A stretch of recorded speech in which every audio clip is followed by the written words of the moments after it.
मोदी और मुकेश अंबानी की कार में से सबसे ज़्यादा सेफ कार कौन सी है? चलिए वीडियो में देखते हैं। और कौन से कार सबसे ज़्यादा हमला झेल सकती है, इस वीडियो में हम आज देखेंगे। चलिए वीडियो स्टार्ट करते हैं। मिसाइल जैसे ही मोदी जी के कार के पास में आती है, अचानक से अपनी डायरेक्शन बदल देती है। ऐसा लगता है मिसाइल कंफ्यूज हो गई है। आखिर ऐसा क्यों हुआ?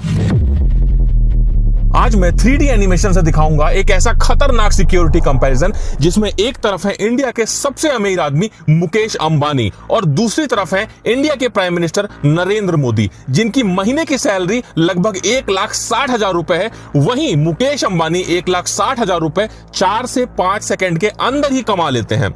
मुकेश अंबानी के पास है मर्सिडीज बेंज S680 गार्ड, जो कि एक 10 करोड़ की कार है, और उसके सामने खड़ी है मोदी जी की car Mercedes Maybach S650 guard, जो कि एक 12 करोड़ की कार है। दोनों ही गाड़ियां बुलेट प्रूफ, ब्लास्ट प्रूफ और हाई लेवल के आर्मर्ड प्रोटेक्शन के साथ में आती हैं। ये गाड़ियां कितनी सेफ हैं, इसकी टेस्टिंग करने के लिए हमारे पास 3 वेपन है। सबसे पहले AK-47, उसके बाद में एक RPG लॉन्चर और तीसरा सबसे खतरनाक FGM-148 जेवलिन मिसाइल, जो कि बड़े बड़े टैंकों के पर खच्चे उड़ा देती है। अब इन तीनों वेपन्स की जब गाड़ियों पर टेस्टिंग होगी तो गाड़ियों का क्या हाल होगा, उसमें बैठे लोग कितने सेफ रहेंगे।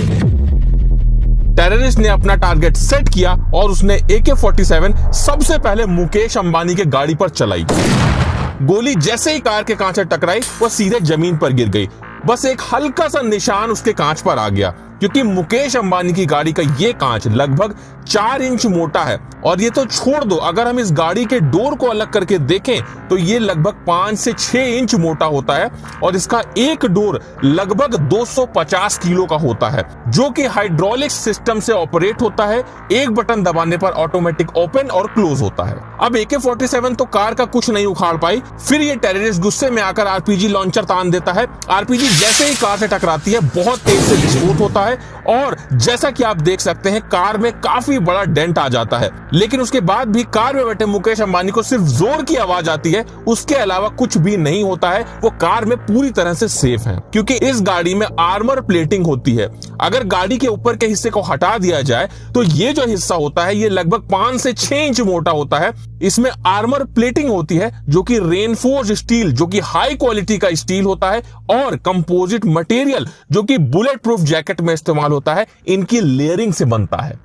ये देखने के बाद में टेररिस्ट बिना टाइम वेस्ट किए अपना सबसे खतरनाक वेपन FGM-148 जेवलिन मिसाइल को सीधा मुकेश अंबानी की गाड़ी पे फायर कर देता है। अब इस मिसाइल से कार पे क्या असर पड़ता है, ये जानने से पहले तुम एक बात को समझ लो कि FGM-148 जेवलिन मिसाइल एक ऐसा खतरनाक वेपन है जिससे फाइटर टैंक भी पूरी तरह से डिस्ट्रॉय हो जाते हैं। ये मिसाइल जैसे ही मुकेश अंबानी की कार से टकराती है, बहुत जोर का विस्फोट होता है और कार बहुत बुरी तरह से डैमेज हो जाती है।